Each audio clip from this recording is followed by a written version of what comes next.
Hey, I didn't make it out yesterday as I'd planned, but the weather's beautiful and the household chores are done, so I'm taking advantage of the time now. Last time I had my little impromptu concert, I was exploring the use of both of these in a fun way. They're some of my favorite guitar playing tools.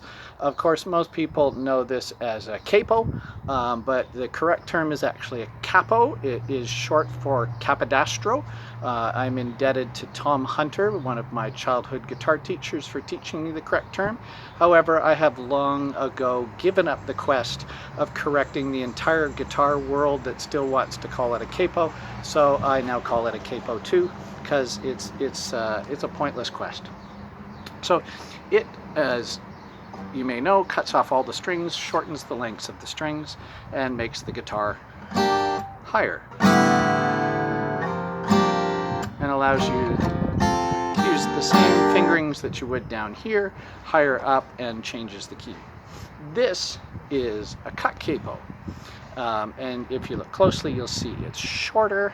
It only covers some of the strings, only 3 of them, and lets the other 3 ring through. It covers these ones, and what it does is reduce the number of fingers you need to make a guitar chord sound correct, freeing up the extra fingers to play melodies.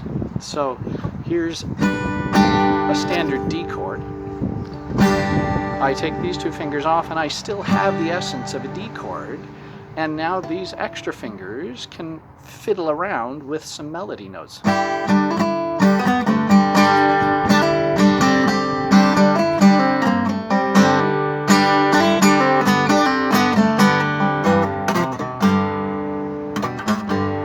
And that's what I was exploring last time, because I find I can be so much more expressive with the cut capo because it frees up my fingers to just noodle around. One of my other super favorite expressive techniques is alternate tunings, and the most common alternate tuning is probably drop D, where you take your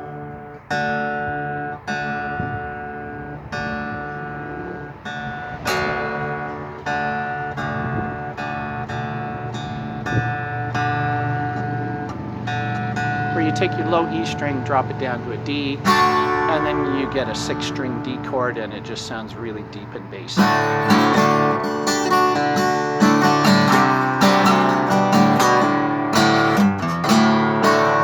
And that's fun to play with, but my favorite open tuning, or alternative tuning anyway, alternate tuning by far, is open C.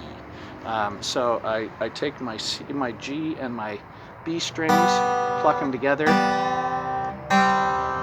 and raise the B until I've got a perfect 4th, and I can hear the difference by the beats between the strings. So now I have a C major chord. I have a C major chord in those top 3 strings. Then I just take D, and using the new C up top with octaves,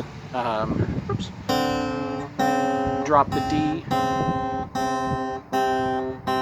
down to a C. Next I have the G, so I take my, wrong one.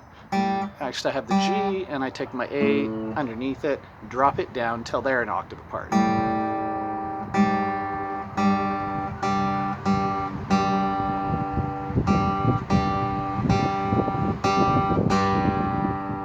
And since my former D string is now a C, I just take it, and what was the low E string, I drop it until it's an octave out.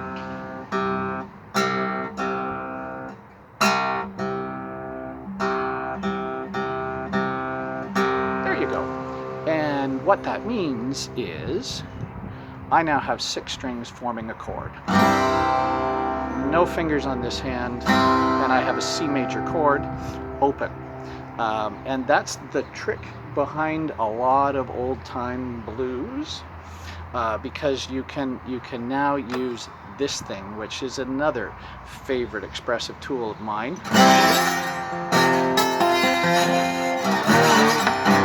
And you'll hear I've got a bit of a buzz on the top string there. I need to have my guitar serviced, and the guitar shops are a little inaccessible right now, so we just got to tolerate that. So with the open strings all tuned to one chord, it gives me even more flexibility to play around with melodies with my extra strings.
that's it for today, folks. Take care.